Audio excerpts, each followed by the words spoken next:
Hello guys, my name is Olumide. Welcome to my YouTube channel. In today's class, I'll be showing you guys one of the ways I extract my raw files in Camera Raw and how I manipulate and blend my backdrop. Without wasting much of your time, let's have fun. Like I used to tell you, Photoshop is fun. So let's enjoy the fun. I took this image with Nikon D5 600 with 50mm lens on ISO 100, f-stop at f/7.1, and the shutter speed is 1/200. So the first thing I want you to understand is when you take an image, there should be a picture in your mind of what you want to create. There should be something in your mind that you want to create with an image. So it is not as if you just don't just take an image and expect to perform the magic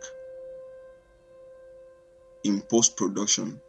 I think it doesn't work that way. It works better when an image is being taken and you already have what you want to achieve with such image.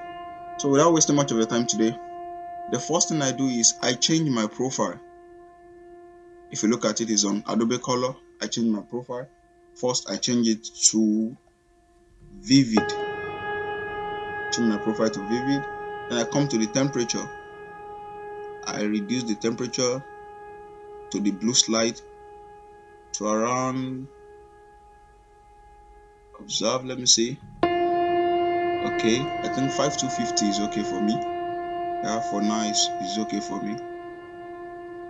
Then this on 10, I increase the exposure to around, let's see, 55 is okay for me. Depending on your choice, depends on your choice. Whatever value is okay for you. Then I increase the highlight. On this particular image, I increase the highlight. There's a reason for me increasing the highlight. I would have reduced the highlight, but for this particular image, I decided to increase the highlight simply because I don't want the light that created this shadow around this area. Can you see it? I don't want to lose the light. So because of that, I had to increase my highlights. Let me reduce the highlight so that you see the difference. If I reduce the highlights, I might lose some of the details. Can you see it? So, and I don't want to lose any detail there. So I increase the highlights to about 23. I'm okay with 23. I'm okay with 23. Then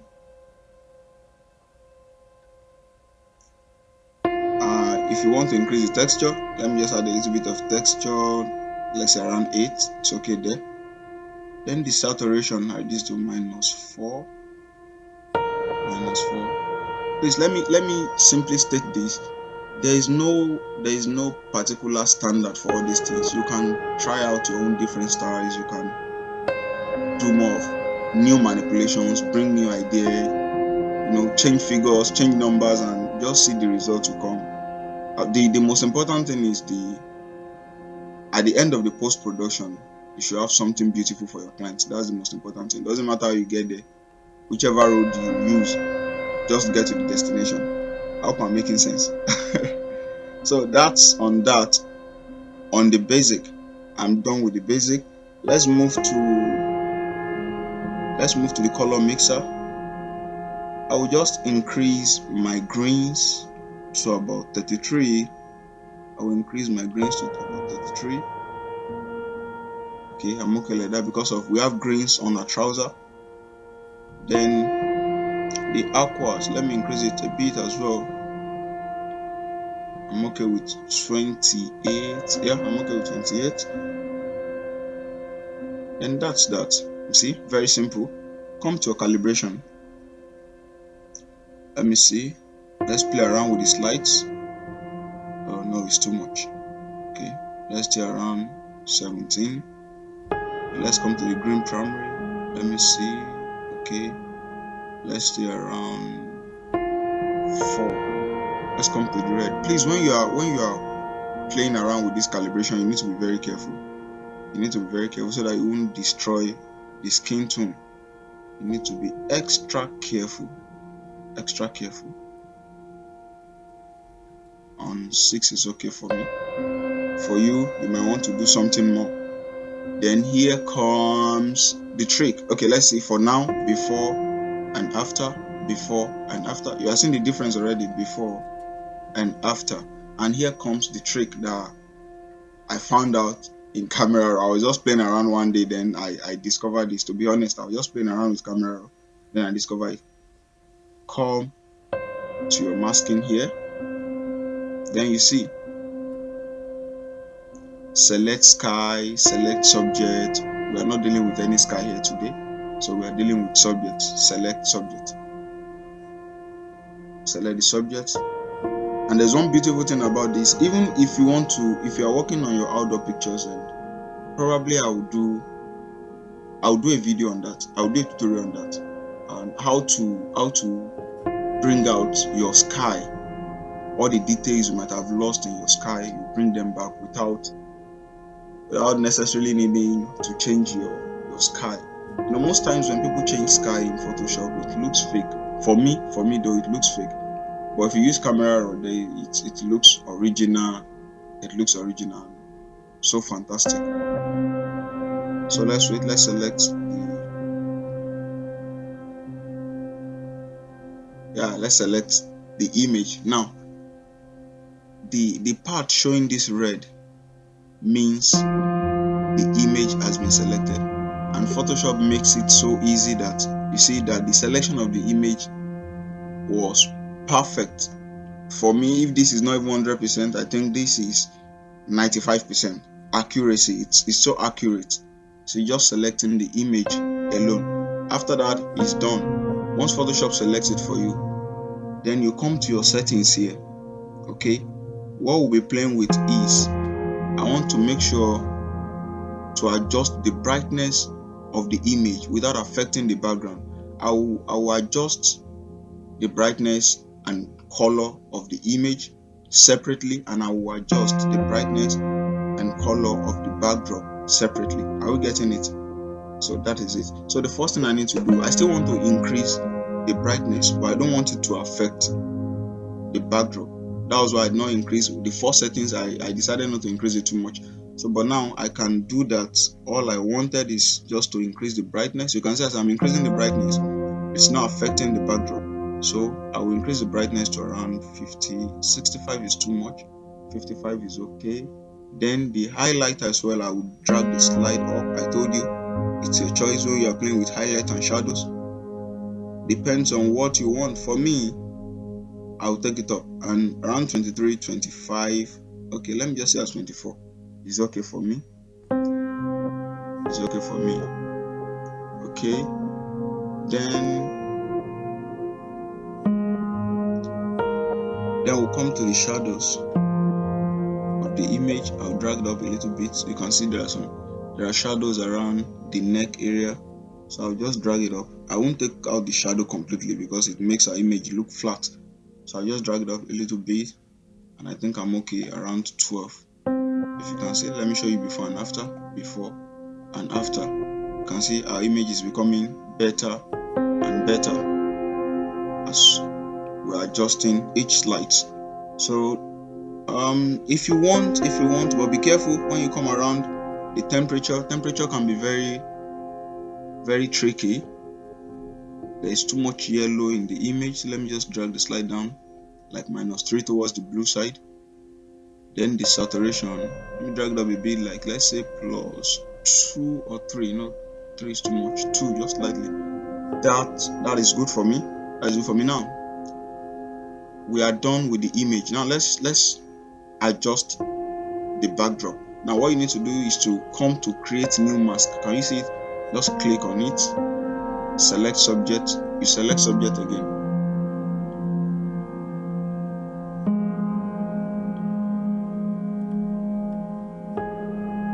You see, we are selecting subject again, but this time around, in order for us to work on the background, we just invert. You can see invert here, just invert. Boom, we're on the background now. And here we're on the background. I want to make the background a little bit darker. I want it a little bit darker, so I'll drag the exposure slide down as far as -1. Let's say -1.5 or something. You can see darker. I like it like this. I think it's better. For you, you might want to take it down, but be careful. Be careful when you take it too much down. It might affect your image. But for me, around this side, I'm okay. So now let's play around with the slide. Let's play around with the slides. I don't want to touch my contrast. I don't have anything to do with the contrast on this image. So let me take the highlight up now, because I don't want to lose details on the shadows I have area here and the highlights that I have on the floor of the backdrop. So I don't want to lose those details. So I will drag up the highlight. I will drag it up to, let's say, around 23. I'm okay with that. Then the shadow as well, let me take them up. Let me take them up to 26, 29, 30. 30, it's okay. Okay. Now, I don't like the color of the backdrop. I will try and remove the reds. So how do I remove the reds? I will just introduce a little bit of blue to the backdrop. I don't know if you are seeing the difference. I think you are seeing it. I don't want to drag it up too much. Okay, it's okay there. Can you see it? Let me show you before and after. Before, after. Okay. Now we'll come to the saturation, and that's, I can say, the biggest of my tricks. Actually, I love that. I will just drag it down as much as I want, so that the attention will not be too much on the backdrop to be on my image. So I'll drag it down to 49. I think it's okay. I like it at 49. You can see before, when it's here, the blue is too much. So I'll just drag it down to around 40 something. And there, 47. 47. I think I like it here. 47 is okay. Now let's take a look at before and after. Before and after. I think from here alone, our image is looking more better than before. So you can see before, after, before, after. Okay, now we are done with this. Let's take this image into Photoshop and blend the background. Just come to your open, click on your open.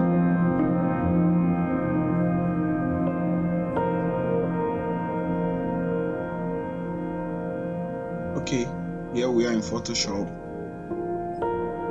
You can see. Okay, that's the case. Now let's clean up the backdrop. Let's clean it up.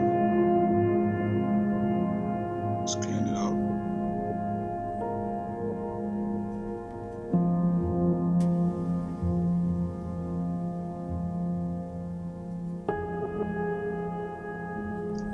So we are done with cleaning up the backdrop.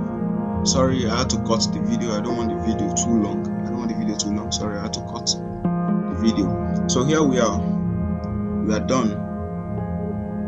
We are done with cleaning up the backdrop. So once you are done with cleaning up the backdrop, the next thing is for us to blend the background, so that all these rough edges, all these rough parts you are seeing, you can blend them up. They look smoother and look neat, and they look better as well. So what do we need to do? The first thing we need to do is create another layer. You can name this layer subject or image or whatever. So I'll just use subject, or I can use image.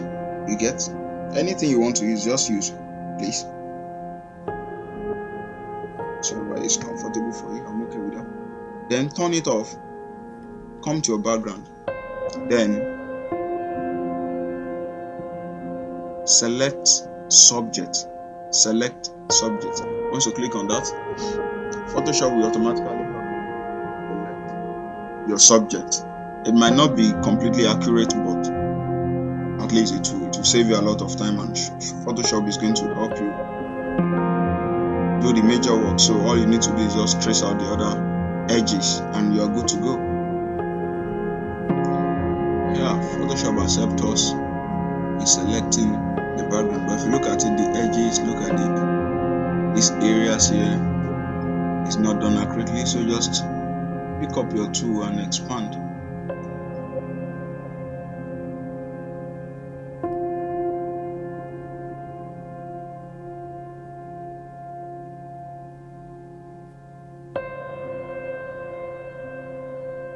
Sorry, my Photoshop decides to be slow today. I guess there's nothing I can do about it right now. So I'll be cutting the video next so that I trace out the edges. So that is what you are going to do. You can see all these sides, trace out the edges. I'm showing you so that once I cut the video, I'll do that. All these parts, trace out the edges. Probably your images might be having it too. Photoshop might not do an accurate job for you. So pick out your tool and trace out the edges. You can use your lasso tool, you can use any tool, anyone that will be faster for you.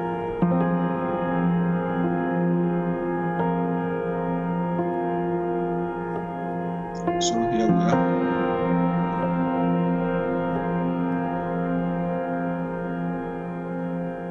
You can see it's what we have now.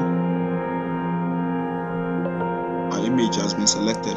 So now we'll go to select, come to modify, then expand. Let me zoom out so that you see the effect of that expand.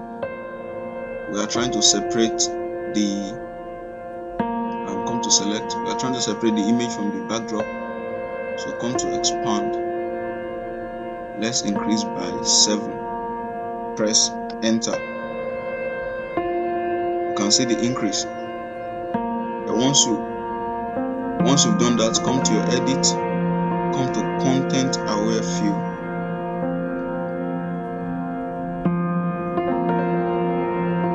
The extent of that is so that when we might have filled the image up, when we are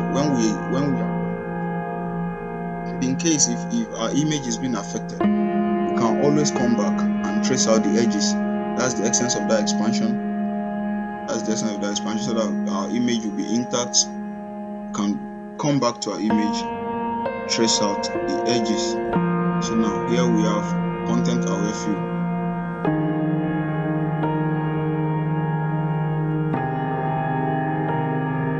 Now this is what you are going to have. So all you need to do is just come to your output tool. Please, it's very important. Output tool, change it from, yours might be on new layer, current layer, change it to duplicate layer, then press OK.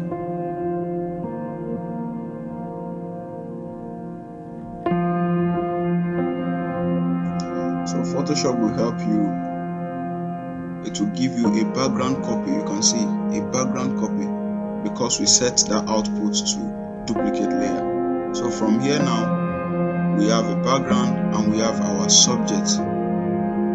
You can see. So we've separated our subject and our background, our backdrop. So what we need to do now is we'll blur the background. Once we blur this our backdrop, our subject is different from the backdrop. So our blur will not affect the subject. I don't know if you get it. The essence of it, we'll blur the backdrop so that this blur will not affect the subject. But before we do that, we need to do one more thing. Check this off. Come to your subject and mask it out.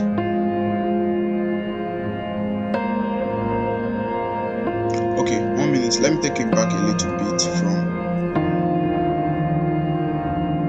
from our content aware field.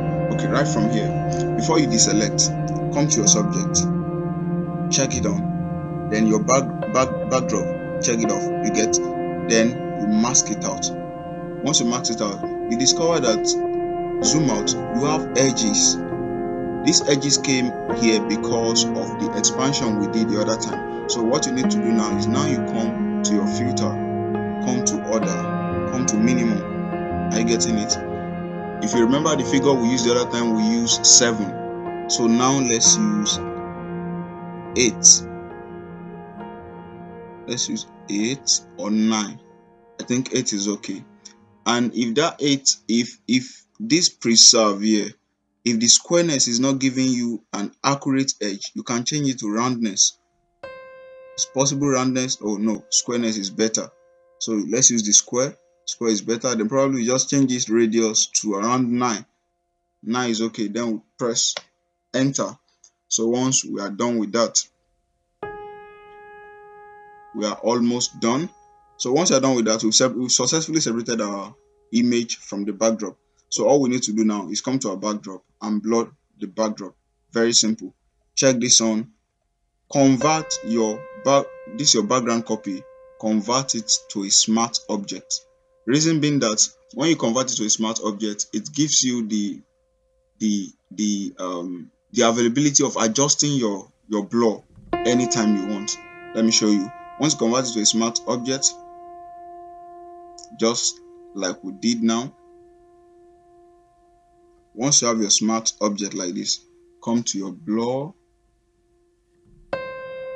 come to your Gaussian blur, click on your Gaussian blur. We have 64 there. No, 64 is too much. Let's bring it down to 0. You see, let's take it up. Once you have a radius of what you want, you can stop. For me, I think 45 is okay. Look at it before, after. For me, 45 is okay. Fantastic for me. Fantastic for me. Is it 45? Did I say, or 58? Okay, let's see. Okay, let's leave it at 52. 52 is okay for me. Then you click OK. Once you click OK, look at it very well. We have a little bit of issue here. It's as if our image is floating. Can you see? I do see images like this online almost all the time, and it's so funny. It's just something simple you can do to adjust it. The image is floating. We don't need our image to float. So the next thing we'll do, we'll adjust that, but just hold on. We'll come back to that. If you look at the blurred background, it's looking too artificial. So let's add some grains. Come to filter, come to noise. Let's add noise. Come to add noise. Then let me zoom out a bit so that we'll see the effect. Let's come again. Let's add noise. Add noise. You can see the effects. Boom, just like that. See before. See before. See now. The noise is now helping the background to look more original. So now we can increase the amount of noise that you want, but once it's too much, it becomes bad as well. So just let's have something around 8. You can switch to whichever one you want, either Gaussian, either uniform. Then this monochromatic, I always use it because I love the effects better. So let me show you before, after of monochromatic. So me, I prefer monochromatic. It's always set on monochromatic. Then I use uniform as well. So at 8.21 or something around 9, 8.69, it's okay for me. Then you press OK. Then coming back to what I told you earlier, that our image is floating simply because all the shadows and highlights around the legs has disappeared. So we need to bring them back. How? We come back to our subject. Remember, we masked it out the other time. Click on the mask, come to your brush, select your brush, then make sure your brush is set on white. Then reduce your opacity to something around 25, 24. Let me use 25. Like 25. That's okay. Then you come to these areas that you've lost details. Then you just paint it out just like that. I don't know if you are seeing it. Are you seeing it? Just like that. Just like that. Very simple. No big deal. Very simple. I've seen a lot of images, you see them floating, and it's funny at times, but your image shouldn't float. It shouldn't float. It looks very, very unprofessional for your image to float. So bring back, you can see we've brought back the shadows and the highlights that we have around the leg. Then you can come to your hair part as well. If there are other things missing, you just brush them out. Any part that you think is missing, increase your opacity to 100. You see them clearly. Bring them back. Bring them back. Bring them back. Don't lose any details. You can see all these edges here. Bring them back. You can see them. Please don't forget, take your time to do that. Take your time to see. We lost some details around the fingers here. You see, we've lost the nails to the blur. See, we've lost it to the blur. Bring it back, please. Most times when you blur your background like this, there is no way, most times you lose your edges to blur. So this is the best way to just, for me, is the best way that brings more accuracy to you bringing back those details you might have lost. So now, I told you one of the advantages of changing to converting this background copy to a smart object is because we can always go back to adjust our blur. All you need to do is just double click. Sorry, double click here.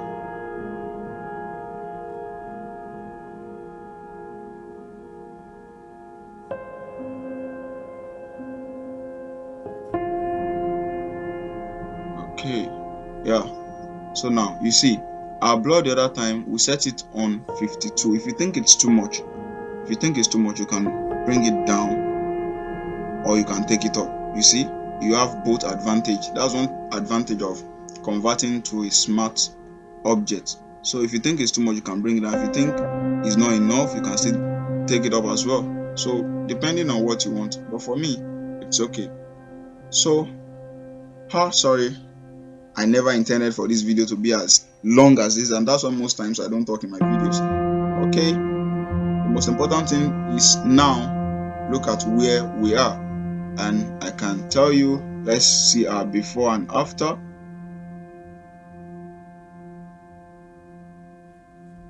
Let's see our before and after. Okay, see before, see after, see before, see after. Look at the backdrop, before, after. Thank you so much, and that brings us to the end of the tutorial. Please subscribe, make comments, and like, and share to your friends as well. If you know you've learned something today, please subscribe. That will motivate me to do more and more and more. See you in my next tutorial. Thank you so much.